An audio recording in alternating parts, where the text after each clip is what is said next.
Welcome to Pragmatic.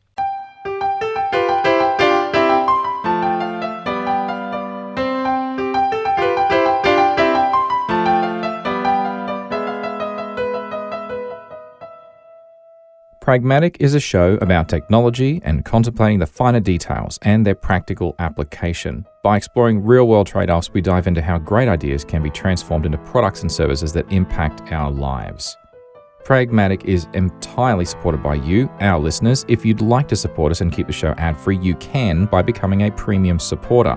Premium support is available via Patreon and through the Apple Podcasts channel subscription. Premium supporters have access to early release high-quality versions of episodes as well as bonus material from all of our shows not available anywhere else. Just visit engineer.network/pragmatic to learn how you can help this show to continue to be made. Thank you. I'm your host, John Chidgey, and today I'm joined once again by my good friend, Vic Hudson. How you doing, Vic? I'm doing all right, John. Been feeling a little under the weather, but pretty good. As soon as I said that, I realized asking you how you're feeling, because I know how you're feeling, is actually not the best. It's probably an indelicate question, but it's all good, man. I appreciate the cold and flu medication that you're taking that allows you to have a chat. So thank you very much for that. I appreciate the effort. I also appreciate it. It allows me to do more than chat. It allows me to function. Oh my goodness. Yeah. So it's been a little while since we caught up. I wanted to have a little bit of a odds and sods sort of an episode because honestly, it's been a bit of a mixed bag for me in the last few months of my life.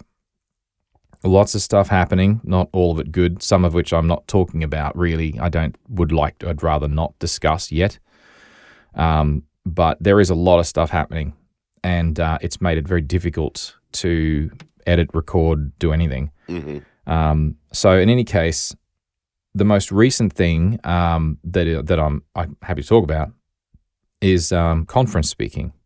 So I've been doing different presentations over the years, and ordinarily it's like a slide deck.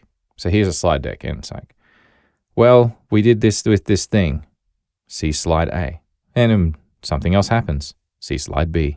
And it's like, that's what I've done. So yes, I'm a conference speaker, but with a set of slides, and I'm usually talking about something, whatever the hell it might be. You know, it's usually work related. It's usually a bit dry, you know. I mean, obviously I'm me, but I'm not as me as I would be if it was something a bit more casual. So in a first for me, there was a conference, and the organization's a relatively small one in the grand scheme of things. It's got a few hundred members, and it's based here in Australia and New Zealand, and it's called the Australian Control Room Network Association, ACRNA. And they invited me to speak, to be their dinner speaker, and it was very nice.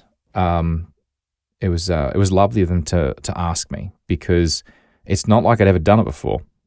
And I mean, irrespective of whether or not they had a long list of potential options of people to ask, because I'd done a presentation there last year, they were impressed by that presentation. And they said, oh, hey, would you like to be our dinner speaker? Oh, and while you're at it, could you also do another presentation this year? So I'm like, okay, sure. So I went to this conference. This conference was a couple of weeks ago now. Actually, about a week. Wow. Feels like longer. Anyway. And it was here in Brisbane, which was nice because the one I went to and presented to last year was actually in Sydney, and that was in September, or I think it was September last year. Yeah. But this one was here in Brisbane, and it was at the Gabba, which is the Brisbane cricket ground, effectively. Yeah, refreshing my memory. Brisbane's pretty much home, right? Oh, yeah. Yeah, Brisbane is home for me. Yeah. I mean, I live just north of Brisbane, but the CBD of Brisbane, that's where the office building is, and I go in there 3 days a week. And the Gabba is just on the other side of the river. It's on the south side of the river. It's a beautiful big sports arena, and it was in the members section, which is this very nice area. I've also never been in before because I'm not a member. So yeah, you don't get to go in there unless you're a member, or I guess if you hire it out for a conference. Anyway, so I went there and I did my presentation. Everyone was happy with it, so that's great. And I did the dinner presentation, so it was two 20-minute segments. between courses, so between entree and main, and then main and dinner. And I had no slides, I had notes, and the printer I had at home at the time was dodgy.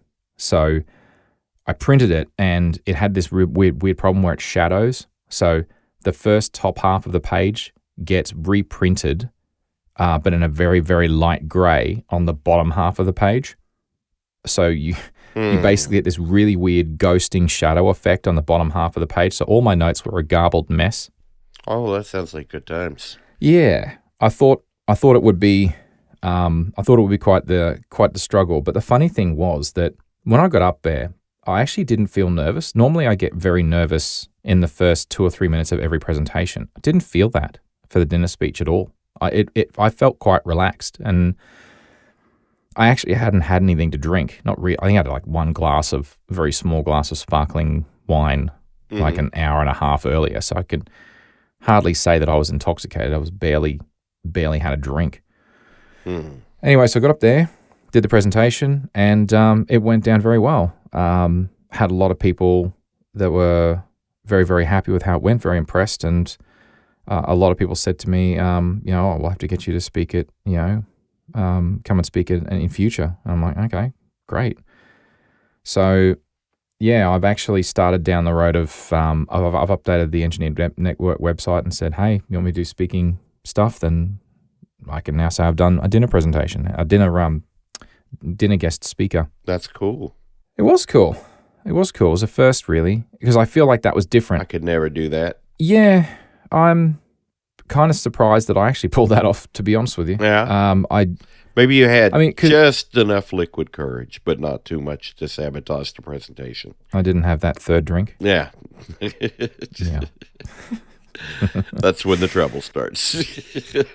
Yes. The wisdom of Vic. You are quite correct. So, yes, I honestly, so I just wanted to mention it because that consumed a fair bit of time in the weeks leading up. I did a whole bunch of prep for it. And what I talked about, actually, it's probably worth mentioning, is that I talked about my history and how I got into engineering and the stuff that I'd done that was relative to control rooms, of course, because it's a control room conference. I wanted to make it relevant. Right. I talked about podcasting and the things that I'd learned from podcasting, things about audio, soundproofing, like that sort of stuff, and how that relates to control rooms, and how I've leveraged some of what I've learned in my day-to-day, my day job. Yeah. And I have, actually. I've learned a lot about echo, reverberation, and, flat surfaces and what to avoid, and how to, like soundproofing and carpet and all that stuff. So that's been good. And then I did the next 20 minutes was all on causality, and episodes of causality where there were control room contributors. So that was good. Cool. Anyway, and I talked about Milford Haven, which was an episode I did on Pragmatic, and that was a Texaco refinery in Milford Haven, in Birminghamshire, in the UK. And one of the people in the audience, he worked for Honeywell that did the DCS at Milford Haven, and he was one of them, who was brought up in front of the UK Health Directive, which is essentially the Board of Inquiry on Milford Haven. And he's like, I need to talk a little bit more about some of the things you said about Milford Haven. And I'm like, oh, God. It was nothing bad. I just glossed over a whole bunch of detail, but he was happy to tell me all the detail. I'd say that was just a little awkward. Yeah. But the thing is, as he was telling me, it was coming back to me. You've got to realize I researched Milford Haven like 5 or 6 years ago. It's quite an old episode, and so it was done in the early days of causality. I was thinking that was a while back. It was quite a while back. And so when he was telling me these things, I'm like, oh, okay, yeah, that's right. And it came out of this line, and the reason it failed was because it was corroded. And he sort of like nodded and he said, yes, that's right. I said, see, I did remember. I did. Anyway. So that was an interesting experience. But yes, I had inadvertently met someone that I had unknowingly idolized, actually, because he was also involved with some of the standards that I've read. So it's not often that you get to have a conversation with someone that contributed to a standard that you've based a lot of your work on. Yeah. It's kind of crazy. So yeah, it was good. It was a good conference, and yeah, I actually enjoyed getting up and doing the dinner speaking, which was really cool. First time. May well do it again. I did it gratis this time. I didn't actually charge for it because I wasn't sure I could pull it off. But yeah, now I am sure maybe next time I should charge. But anyway, there you go. Just got to figure out how much I would ask for. Don't know, $5, $10. I have no idea. Anyway, I'll figure that out one day. That seems like a low bar. It seems like I'm underselling myself. Just a tad. All right. I think I'd want at least a good 20. yeah, 25.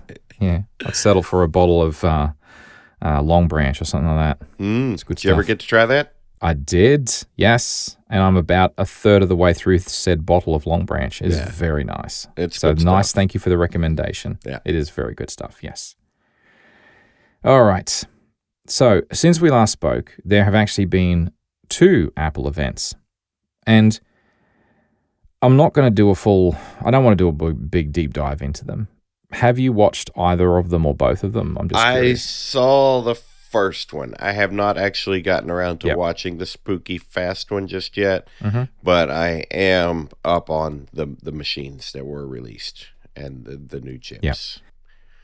Thanks to some other podcast summaries. For whatever it's worth, Vic, I'm in exactly the same position as you. I did not bother to look at the Spooky Fast M3 ones because I heard the breakdown on another podcast, and I'm like, well, I guess I don't need to watch the event now, so I haven't, and I'm not going to. And I think it speaks to the fact that none of those machines are of any interest to me. And I was sort of thinking about that. Since we're talking about it, I may as well do that one first. It's in reverse chronological order, but that's okay. Is that, I mean, I'm podcasting right now on a M2 MacBook Air. And this thing is an absolutely incredible bit of kit. Yeah. It is. The keyboard is beautiful. The trackpad is beautiful. The screen is beautiful. You know, and it is so fast. There are no fans, which is why it's perfect in the sound booth because there's no noise. It doesn't make noise. Yeah. It's just a beautiful bit of equipment. My Mac Studio is only an M1. I say only an M1, but I mean, it's still blisteringly fast. It's got 32 gig of RAM in it, which is plenty for what I need. Yeah. It's running a ridiculous number of Docker containers and virtual machines. And I also use it whilst it's running those machines for my everyday driver. Yeah. Editing photos, editing videos, and it does not slow down or skip a beat or get hot. All right. And it drives 3 4Ks displays without breaking a sweat. Yeah. So the question I ask myself is, what the heck is it going to take for me to want to ever upgrade? I mean, apart from it breaking. Like if my kids come along or I come along, I'm going to go with blaming the kids, but it could be me. And I tip a vase of water over it, and I'm like, I might need a new computer. So apart from that, I'm going to pull a Casey. Or it's spontaneously combusting, what exactly are Apple going to add that I'm going to have in order to upgrade? And I'm struggling, Vic. I can't think of what it would be. I kind of feel the same with my MacBook Pro. I do kind of wish I'd gotten a little more internal storage, and maybe a little bit more RAM would be nice, but I'm okay. I'm not hurting for it or anything.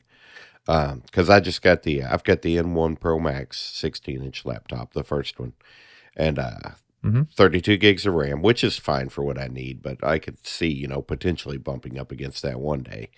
But the 1 terabyte of storage really kind of hurts. I mean, it doesn't hurt, but I just recently learned that my desktop iMac, the Fry Mac as I like to call it these days, because it's still an Intel 27-inch. It's not getting nice. It doesn't get what's the latest Mac OS? What's it called now? Sonoma? Is that it? That's it. Sonoma. Yeah. Yep. No Sonoma for the Fry Mac.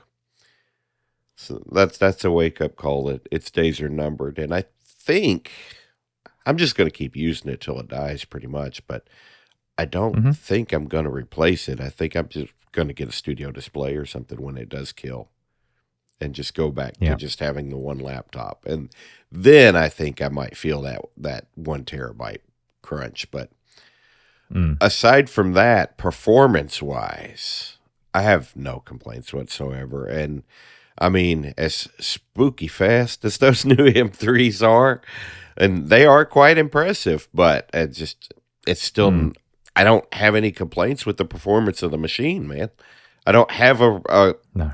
a good reason to want to upgrade to it. No, exactly right. And I mean, I don't, yeah, I struggle because it's like with, with Intel, they had the whole TikTok thing, right? Mm-hmm. And you'd be like, well, I'll wait for the next talk. Yeah. And then they do the tick, tick, tick, tock. Yeah. Tick, tick, tick, tick, tick, tick, tick, tick. Eventually they're going to talk. I mean, it's too soon in Apple's journey with the M3s for us to really know when the true jumps and the true leaps are going to be. Yeah. But the thing that occurred to me is, well, if you've got computers now that are so fast that it does everything you need, then from a desktop, laptop perspective, iPad perspective, probably even phone perspective, the things that sell the new phones and such is we'll talk about in a second, have nothing to do with the CPU in it. No. So hasn't for a long time. I mean, the new CPU gains in the new phones is always nice, and it is impressive, but it's been a long time since I had any of my iPhones, and I just looked at them and felt like they were too slow. Yeah. I think that, yeah. See, I think the future is in fact going to be on the stuff that is so processor intensive. And by that, I mean specifically the Apple Vision Pro. It's like that's where you're going to start seeing the really big gains. So when they put an M3 or an M4 in the Apple Vision Pro, then that will make a colossal difference. And they've got an R1. Eventually, it'll be an R2 and an R3. It's like that will make a colossal difference in frame rates and, the pass-through speed and reducing lag and higher resolution and all of those things. That's where the future is. And it'll matter in that platform because, I mean, all of those things that you're talking about, those are your biggest things that cause people to have, their motion sickness issues and stuff like that. Yeah, exactly. The smoother they can get those frame rates and that performance, the better. Yep.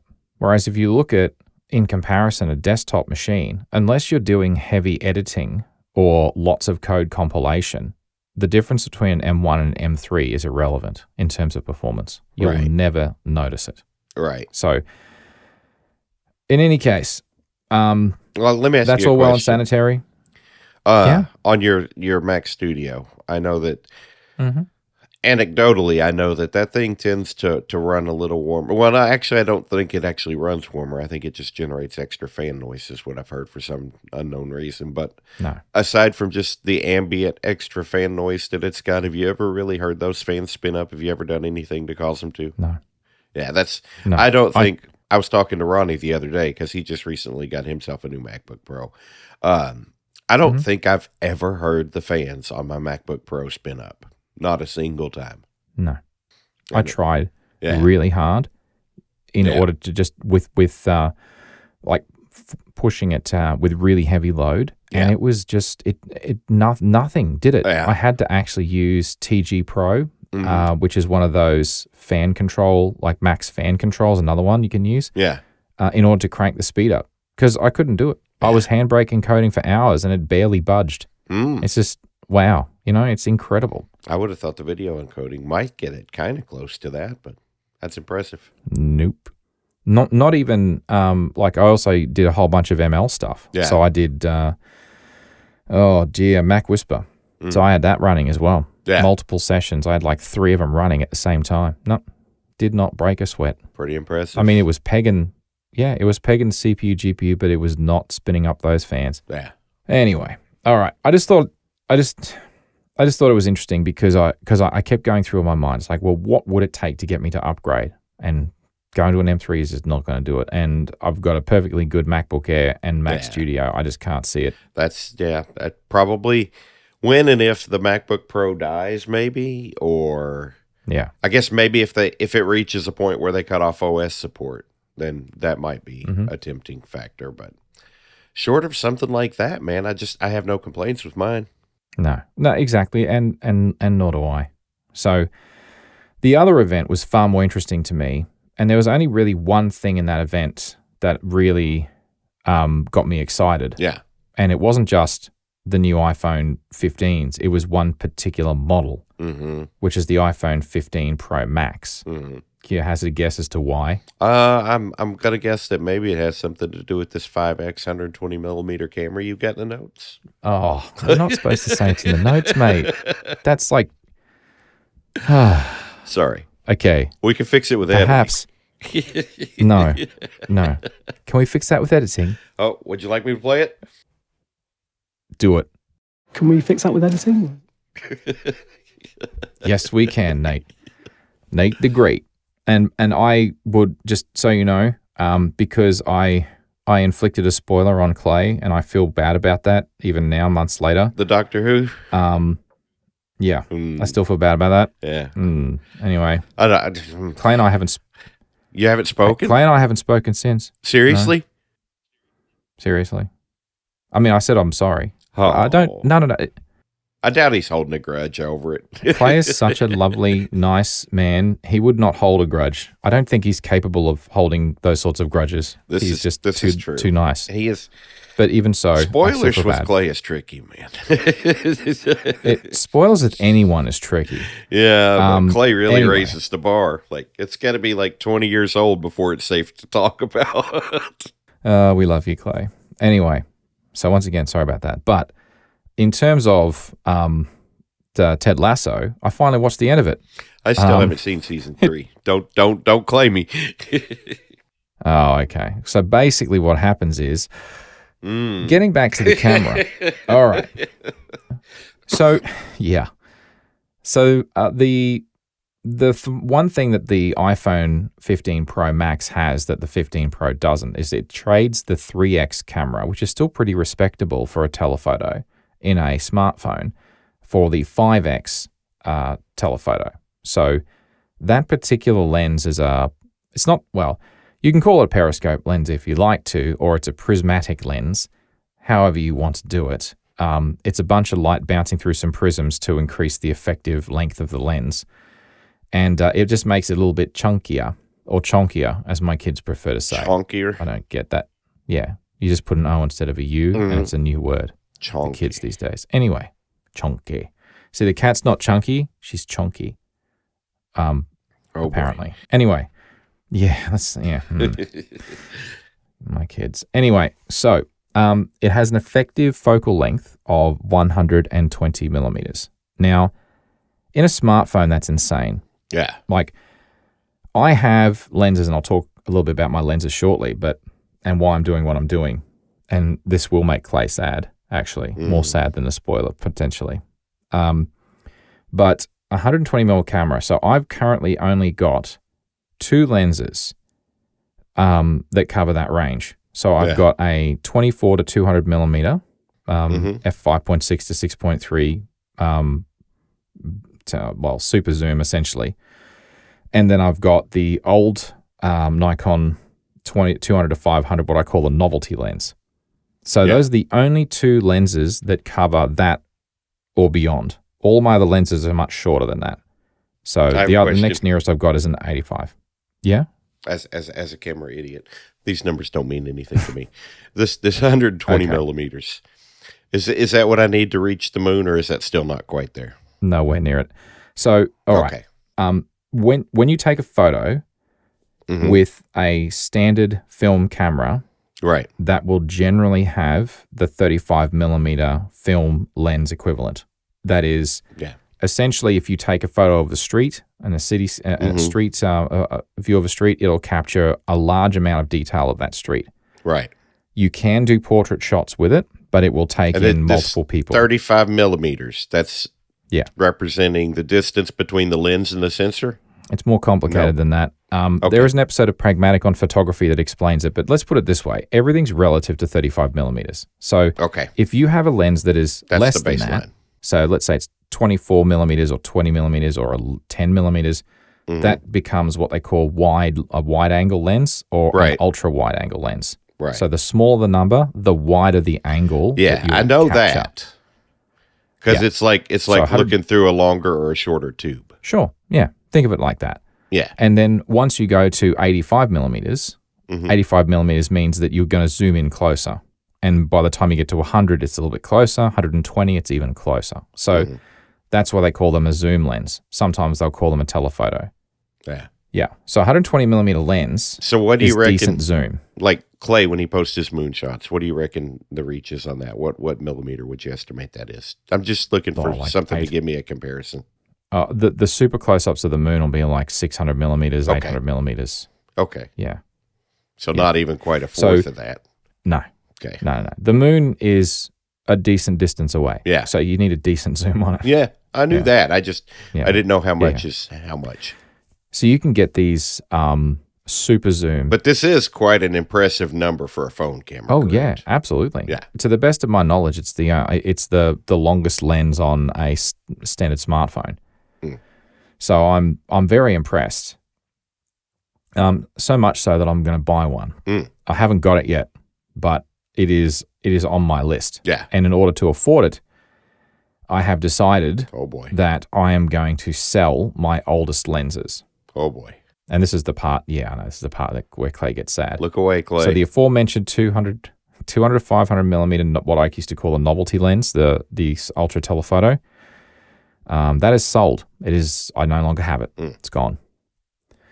It's sold within 2 days. I also have the Nikon F mount to Z mount adapter, or the FTZ adapter for short. That has also been sold. That's sold within a week.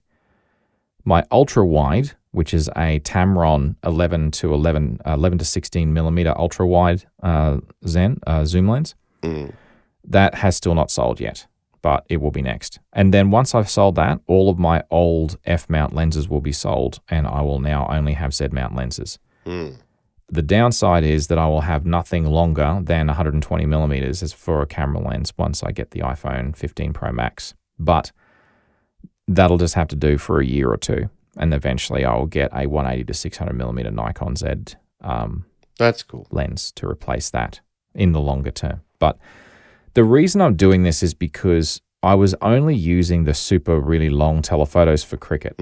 And honestly, I've been taking photos of cricket now for like 5 years. Well, 4 years anyway with that lens. And I'm just a bit over it. Yeah. So I stopped taking it to games, and I just sat there and watched the game. I know, right? Watch the game. Funny that. Play. Be present in the moment. Exactly, yeah. So it's the sort of thing my wife would say. It's like, can you just be present? I'm like, yes, I am. Absolutely. Let me take another photo. Anyway. The curse of being a nerd. She's We all wonderful. hear it, man. Yeah, I know. She's not wrong. She's She is wonderful. not And wrong for the she's record. not wrong. No, she is not wrong. And in fact, if you ask her, she's in fact never wrong. But never mind. That's a different topic. That's a different topic. Let's not peel that onion.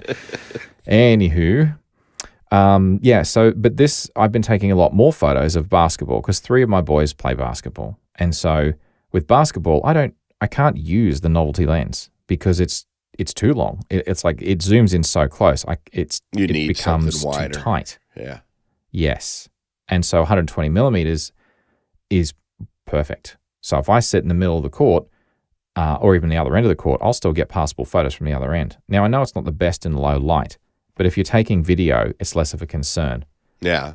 So the whole thinking is, and this is another one of those funny things, when I go and take photos at the basketball, if I have a camera, as in like my Nikon Z6 II, or if I had a Canon EOS or whatever I had, I have to go and register, show my driver's license, name, number, contact, all that stuff.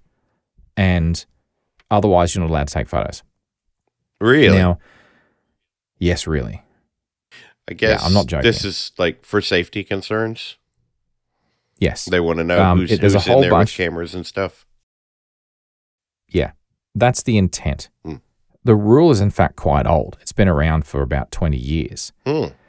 But of course, something's happened in the last 20 years is that people have had smartphones now that have got cameras in them. But the thinking is that the cameras in smartphones don't have enough reach and they're not good enough. So all you're going to get is grainy pixelated photos until now. And so now it's possible to get a iPhone 15 Pro Max or a top of the line, Pixel, like Google, a Pixel phone. Yeah. And it'll take decent photos and video from a smartphone. And not have to jump through all those hoops. But they do not require you to jump through those hoops. Exactly. Now, do you jump through those hoops on a game-by-game basis? Do you just like Reggie yourself once a season? Or it's every time? No, it's every single game. And so they know me now so well. It gets very tiring. But they know me so well. I walk in there and I say, "Oh, hey, John." And then they just slide the book across the table at me. You know the drill. I'm like, yes, I know the drill. Yeah. But they all know me. I'm on a first name basis with most of them now anyway, so they don't know me. I've been going there now for like 4 or 5 years, so they know me. Yeah. But irrespective, it's a pain in the butt. And so I wanted to get a phone, have it in my pocket, and be able to take short videos or photos of the boys playing basketball without having to jump through the hoops, and I'll always have it with me. Mm-hmm. Because now we're reaching that point. And we had this conversation years ago about, the whole what's a camera, what's not a camera. And if you can get decent quality. Yeah, the best camera being the one that you actually have with you. Exactly right. That whole thing. Yeah, that whole thing. Anyway, so there is one other thing, though, that is causing me to do this. Mm. One of the things that is happening, and this is public knowledge, so I can talk about this, is that several months ago, the company that I work for, a consortium placed a non-binding proposal on the table to purchase the company. Mm. If successful, they will take the company and split it into 2 pieces. And 2 separate sub-companies will run one of them, and one company will run the other part of it. So this whole situation means that everybody is all very much on edge because we don't know what this is going to mean for our jobs. Right. And we've been going down the road of cleaning up contracts and contract terms. The deadline for signing the new contract is next week. And a lot of people freaked out when they read it. Yeah. Not my first rodeo. And I have read plenty of contracts. In fact, I've even written certain contracts. Yeah. In the past. Been a while, but I'm pretty good at reading legalese. And one of the clauses in there was about the right to be supervised. And, during COVID. The right to be supervised. Yeah, of devices. So if you use a company device, if you work in a company location, they reserve the right to essentially record everything that you do. Keyloggers and stuff. Yeah. Everything from keyloggers to video. Now, I have used my own laptop, mainly because the laptops provided by the company are absolute crap. Right. They're terrible. They're just terrible. So my MacBook Air absolutely craps on the IT stuff. Mm-hmm. So I still have sovereignty over my laptop. They can't install something on here unless I let them, and I'm not going to let them. Nice. And that's been the case for years. That is not the case with my phone. Oh. So many years ago, I had 2 phones. I had my own personal phone. My last personal phone I had was an iPhone 6S Plus. Oh, that's been a while back. It has been a while.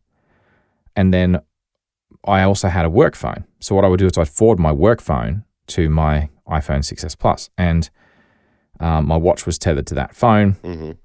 And it was a bit awkward. But then when my 6S Plus died and it came time to, do I have the money? And cash was strapped at the time. Mm-hmm. So instead what I did is I just used the dual SIM feature. And I've had a couple of work phones progressively over the years as they've gotten older to my current one, which is an iPhone 12. But it is a company-issued phone, and everything I do on it is monitored by the company. Yeah. I say everything in air quotes. I mean, it's not everything, but it's enough to be really annoying. And with the signing of the new contract, it's become very clear that they are going further, not less. Yeah. So they're going to be doing more supervision, might be surveillance, time for your own monitoring. phone again. Correct. So that's the other contributing factor. So, yeah. So that's the other thing that's prying on my mind. Yeah. Amongst many other things, of course. But, yeah. So the environment at work at the moment is quite tense. There's a lot of people who are very concerned about their jobs. I could imagine. Yeah. But there is no indication yet what the new owners are going to do, or even if it's going to be approved, because it's a publicly listed company. Therefore, it has to pass a shareholder majority vote. And there's also a clause in there about shareholder vote participation. So if vote participation is less than a certain threshold, irrespective of the outcome, it will not be accepted. So there's some interesting clauses in there. Right. So it's going to be interesting to see what they do, but I think that it is inevitable. And I think that during COVID, a lot of companies started with a lot of surveillance on individuals and their equipment, whether or not it's company supplied. It's like if you're doing stuff on your own time and it's on company equipment, it's always been a bad idea. Yeah. Because then a company can claim they own it. But installing monitoring software to prove it is becoming very commonplace. Yeah. And it's almost quite the invasion of privacy. But the argument from a company is, well, I'm giving you this equipment. Yeah. And the counter argument is, well, you're forcing me to use this equipment because you won't let me bring my own. Yeah. So, but then their counter argument is, well, you could always just wait until you're off work and use your own equipment to do your own projects. You don't have to do it on ours. And yeah. It's a very nuanced argument. A lot of complicated factors. You're right, it is. Yeah. And you know what? You're right. That is a fair point. Yeah. And I'm not necessarily saying that. I guess my problem is that I know that in several cases in Silicon Valley, people that were doing, like, all they do is check like one thing on their work machine, and they use that in court to take ownership of this other person's work that they had done entirely on their own time. Yeah. It's difficult to enforce by law. It's much harder to enforce by law in Australia than it is in somewhere like the United States, where there is so much litigation. That's good. But yeah, having said that, though, it's also not impossible. Yeah. So anyway, so yeah, stressful times at work for those people that have been in the company for a long time, looking at each other. Yeah, are we going to have jobs next year? We don't know. We just don't know. But as for me, regaining that independence or self-sovereignty to an extent is now suddenly very, very appealing. Hence why I've made the decisions that I have. I can imagine. Yeah. Anyway. All right. So did you have any other thoughts about that other Apple event before we keep going? Because that was all I really... No? No, the Pro Max is very tempting to me, but I just got the 14 Pro Max last year, so... Yeah. Kind of... Exactly. I mean, that 120 millimeter camera would be really nice, but... I'm not a photographer by any means, but that camera would be really nice. But what I really kicked myself about, man, is that stupid USB-C port. If I had waited one more year, I mean, my 10S Max was getting pretty long in the tooth, and last year, AT&T and Apple were offering crazy trade-in deals. I got like $800 off of the 14 Pro Max for turning in my 10S Max, so. That was almost, I guess for me, it was too good to pass up because I took advantage of it. So, oh, yeah. But, yeah, I understand. Yeah. But when I do upgrade again next, it's going to be nice to finally have USB-C. And who knows, by then, maybe they'll have that periscope lens everybody's been talking about, and I can reach the moon with an iPhone camera. Yeah, I wouldn't hold your breath on that one. Okay. No. Anyway, that's okay. Be a while before they can do that. There's certain laws of physics that are a lot harder to bend. Yeah. Anyway, yes. So, yeah, I guess that's the other thing about the 15 that's worth mentioning is the USB-C. And one of the great things is that I can take video now, plug in an external USB hard drive, and record direct to the hard drive. You know, like essentially analog video. So you can then do your color grading later, which is something that I've never done. But it is something that now I understand why you would want to do that. I can see why people want to do that. And I will be able to do that if I ever want to. Yeah, which I don't. But I might. That frees up a lot of options, someday. Man, because you could just get, a decent length USB-C cable and stuff a flash drive in your back pocket or whatever. And you're not limited by the space on your phone anymore. Exactly. And there was a rather enterprising videographer that took his iPhone 15 Pro Max and pulled together a rig that had absolutely everything, including a video monitor, an external microphone, as well as an external drive and a battery pack, essentially to power the phone, all the ancillary equipment, as well as a mixer and everything to record the audio. And he was all doing it with one iPhone through the one USB-C port, because you plug it into a USB-C hub and it just works. Yeah. As you would expect it to. Yeah. Kind of impressive. Yeah. From what I understand, that Spooky that Fast event was filmed entirely on those too. Yeah, I heard that. That's true. Yeah. So yeah, very, very cool. So yeah, I haven't got one yet, but it is on the list. And I have ordered a leather case, which is the Nomad Goods modern leather case, because I went into an Apple store and I felt the fine woven case. Not interested. And like many people, I said, what the is this? Not buying that. Yeah. So for effectively the almost exact same amount of money, I got a leather case and my money went to Nomad Goods. So Yeah. I hope Apple's happy with losing money for the sake of, So, I mean, the smart thing to do would have been to give people a choice. It would have been to phase one out. Yeah. It's like, here's the leather cases. We're going to do a batch of them. And now we're going to offer fine woven cases for people that are concerned about using leather. Yeah. Now, if you're not concerned about using leather, here's a leather case. Yeah, but they get, they got their whole green initiative going, which is very commendable. And just generally speaking, they've really been taking some heat about leather cases for the last few years. Like Clay went on a rant in iMessage last year when I bought the leather case for my phone. And other people have gone on rants too, that they can't believe Apple's still selling leather cases for phones. Well, you know what? That's fine. I get it. And if that makes me the jerk for buying something that's made of a piece of a dead animal, then fine.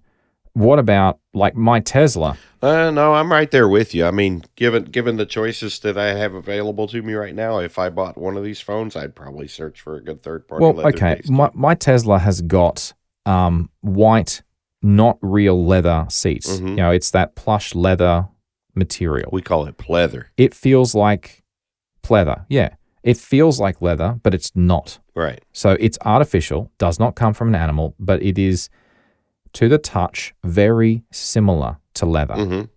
Now, why the hell didn't Apple make a case like that? Yeah, they could go that route. If those sorts of cases existed, I would have bought one of them. Yeah. But no, they don't. So it's like people want the material to feel the way the material works. The way they want a material to feel the way they want it to feel and have the characteristics that they want it to have. Right. Now, they got rid of the leather case and didn't really give a decent substitute. Yeah. So they need to be doing a pleather or fake leather and say, hey, see this? It's fake leather, but it's not actually leather, and you're going to love it. And I would have probably loved it, and I would have bought that. Yeah. But instead, I got this. The fine one. So I don't know. Which, by all accounts so far, doesn't seem to be too fine. No. And once you scratch it, not particularly woven either. I mean, when you go in there, you go into the Apple store, and you can see they're all up on those little magnetic holders, right? So there's a grid of them on the wall. And every damn one of them had a whole bunch of fingernail marks all the way up and down them and crisscrossing them. Yeah. Because everyone went in there and said, oh, I wonder how much this does actually scratch. Yeah. Yep, that's pretty bad. Not buying that rubbish. Yeah. And that's it. But to me, it wasn't even that put me off. It was just how it felt. Yeah. It felt tacky. It felt cheap. And it's like, I'm not paying, in Australian dollars, that's $79. I'm not paying $79 for a case that feels like rubbish. Yeah. I don't care if it marks easily. It just feels terrible. Yeah. It was slippery and it was uncomfortable. I just did not like it. Yeah. Anyway, so there you go. I will probably end up having a case without a phone to go in it for a little while, but that's okay. Supply chain is catching up. Anyway, all right. Anything more about the Apple events? Because that's all I had. No. All right. So I want to talk a little bit about the Soundbooth in a minute, but there's something else that's been going on as well in my life that I I can talk a little bit about, but I can't talk about in too much detail because it is still in the hands of the insurance companies. Anyway, so I mentioned it simply because, and there's other things going on as well. It has not been a good year. Anyway, I don't even know if I should be talking about this on the episode. Anyway, got to be very frustrating. It is. Yeah. It's just. Yeah. So anyway, moving on. So the last thing I want to talk about is about the Soundbooth. Yes. Because I realized that whilst we did talk about this on Is This the Show, I haven't spoken about it on Pragmatic. So I wanted to just give a real quick walkthrough as to what I've done and why. And I know, Vic, you've heard most of this before, but for the sake of listeners of this show that don't listen to Is This the Show, that's fine. This will be the high level. If you want to go down to the nitty gritty, you can always go and listen to that episode. There'll be a link in the show notes. But yeah. So a few months ago, it's cool to listen to it, man. This is a great project. It sounds like a really fun project. Yeah, it was. And so what I've done is I built my own sound booth. And the reason I built a sound booth is because I have 4 kids, 2 cats, and my wife as well, obviously. There's a lot of people, a lot of noise, a lot of activity in the house. And it's gotten worse as they've gotten older, not better. So that my son and daughter have jobs. They come and go at all hours because they do, late nights, light shifts and opens, early morning starts and such. They go to university. Mm-hmm. It's extremely difficult to record in my favorite, in the study area, which has no door. It's also impossible to put up a lot of soundproofing in that room. And I can't always use the walk-in wardrobe, which I generally use for recording solo shows because it's still too noisy in there. Yeah. And it also gets very hot in summer. Yeah. Anyway, so I decided to build my own sound booth. Mm-hmm. And the sound booth is actually in the external shed, which is, what we discussed previously you would call a garage. And it is technically a garage, but it's got a work shed plus 2 car spaces. So it's kind of call it a shed, whatever. The sound booth itself is separate from the house, but it's tethered to the house. I've got a power line, a wide power line Ethernet adapter, TP-Link AV2000, and I'm using that right now. I'm standing in the sound booth. It's tethered out through my MacBook Air, out through wired, because, of course, it's a steel shed, and that's a great Faraday cage, so Wi-Fi isn't going to work. 3G, 4G, 5G, LTE, none of that's going to work. You have no bars. So I'm inside a box. You have no bars. 0 bars. 0 bars. So this sound booth, what I did is I've just moved everything into it. And some stuff I bought new, but I also relocated a lot of it. So I'm still using the Mix Pre 3 to do the mixing and recording. I'm still using my beloved EV RE20 microphone.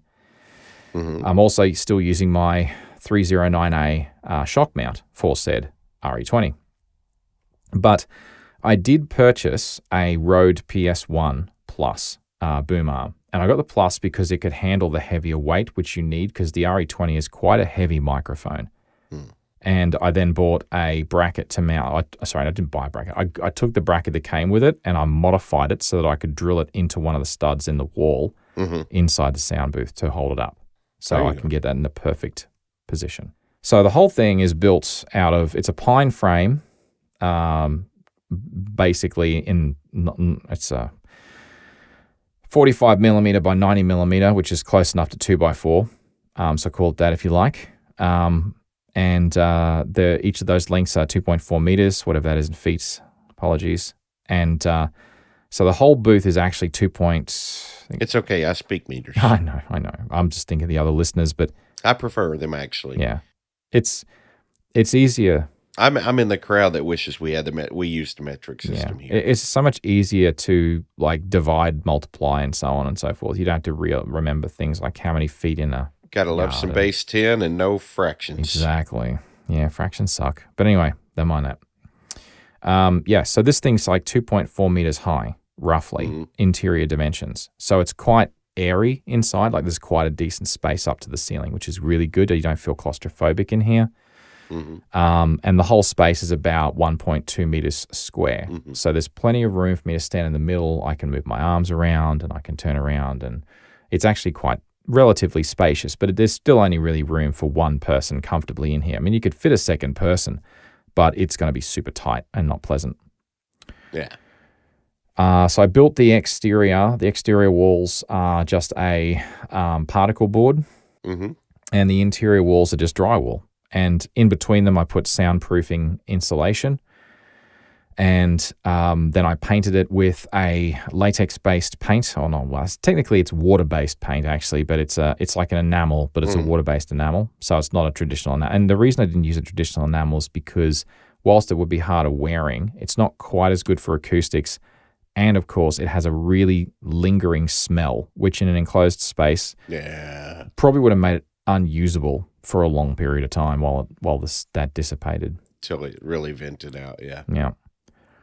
So I bought myself a bracket.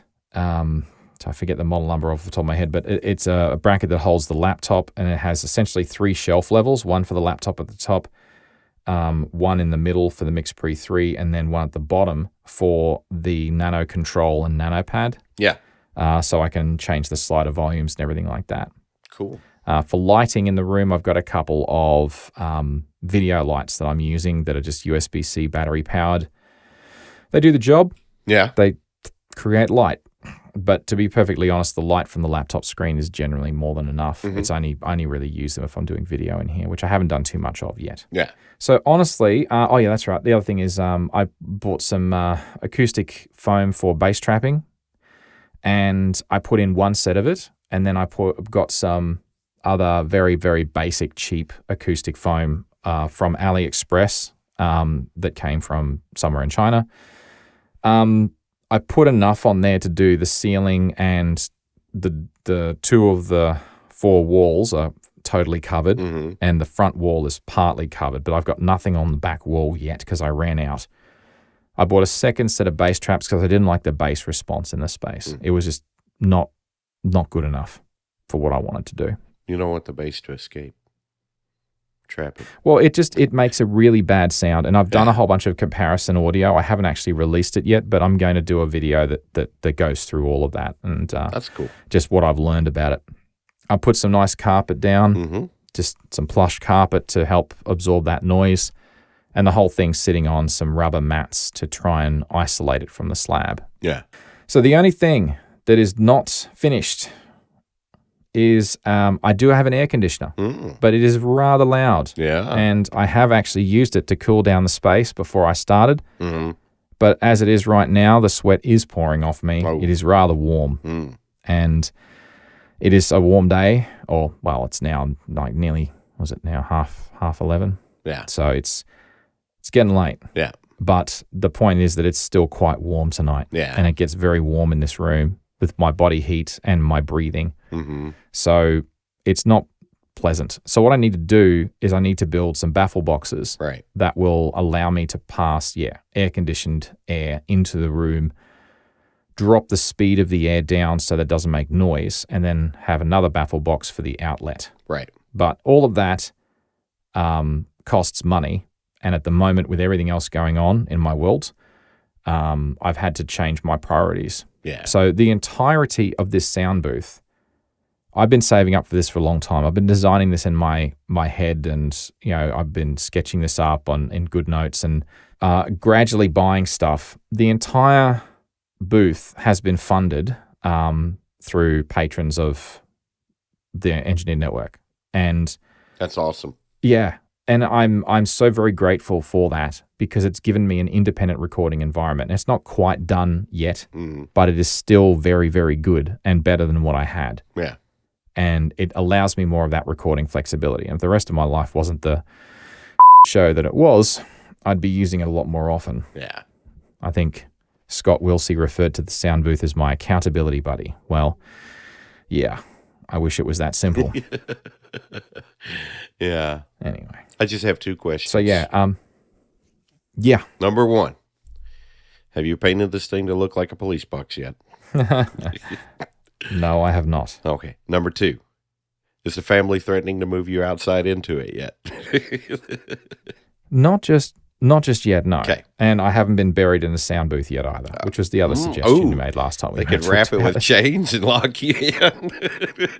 That's it. Yeah, no, that is also not yet happened. So, no, it's been really good.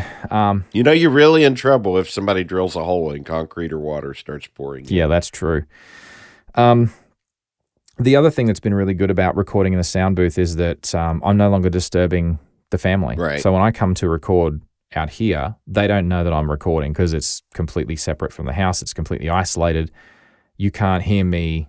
I can't hear them. They can't hear me. Whereas previously, even when I was recording in the walk-in wardrobe, you could still hear me recording. In the study, it was even louder. Yeah. So my wife couldn't sleep. Like the kids couldn't sleep. So when I did late night recordings, it was often a tense moment. Yeah. So this has given me the ability to do this whenever I want. So all I need to do is... now you just got to be quiet as you sneak back into the house when you're done. Oh, pretty much, yeah. So at this point, probably another 6 to 9 months' time, I will have then enough money to start building the baffle boxes and connecting up the air conditioner that I've got.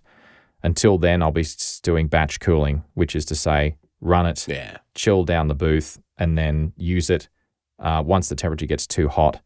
Yeah. Run the air conditioner again, and so on. And it doesn't work for a podcast like Pragmatic, but it does definitely work for your solo shows. Causality, audiobooks. Because you can just take a break when you need to, and take a break when you need to, cool it down, and then go back at it. Exactly. Yeah. All right. So that's it. I didn't want to have a super long episode. I just wanted to give people a bit of an update as to what's going on in my world, my life, and talk a bit about the sound booth because I hadn't on Pragmatic yet. Mm-hmm. And I'm almost finished the notes for an episode of Causality 2, actually. Sweet. But yeah, the all the prep I was doing for the conference kind of derailed a lot of that. Yeah. Because there you go. It's fascinating to hear about this booth, though. I really like this project. Yeah, it's pretty cool. I am disappointed it doesn't look like a police box, though. It's on the list, mate, but paint ain't cheap. I know. Speaking of police box, man, this month, the doctor's coming. Yeah, I know, right? Something will happen with something to do with Doctor Who, but I can't say in case certain people might. Anyway. Yeah. If you want to... So if you want to talk more about this, you can reach me on the Fediverse at chidgey@engineer.space or the network at engnet@engineer.space. If you're enjoying Pragmatic and you'd like to support us and keep the show ad-free, you can by becoming a premium supporter. Just visit engineer.network/pragmatic to learn how you can help this show to continue to be made. Thank you.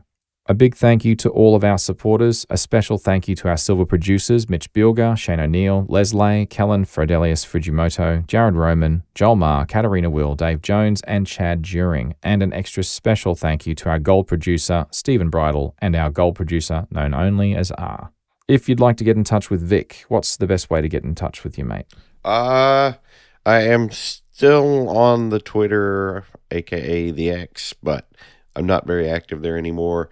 But I'm Vic Hudson 1 there, and you can also find me as Vic Hudson 1 at app.net. on the first dot is written, the second dot is a dot. That is correct. On the Fediverse there. Oh my God. I never app.net. will understand. What possessed them to do that anyway? I don't know. App.net. That makes two of us. Oh my God. It's almost like Morse code. Yeah. Oh my goodness me.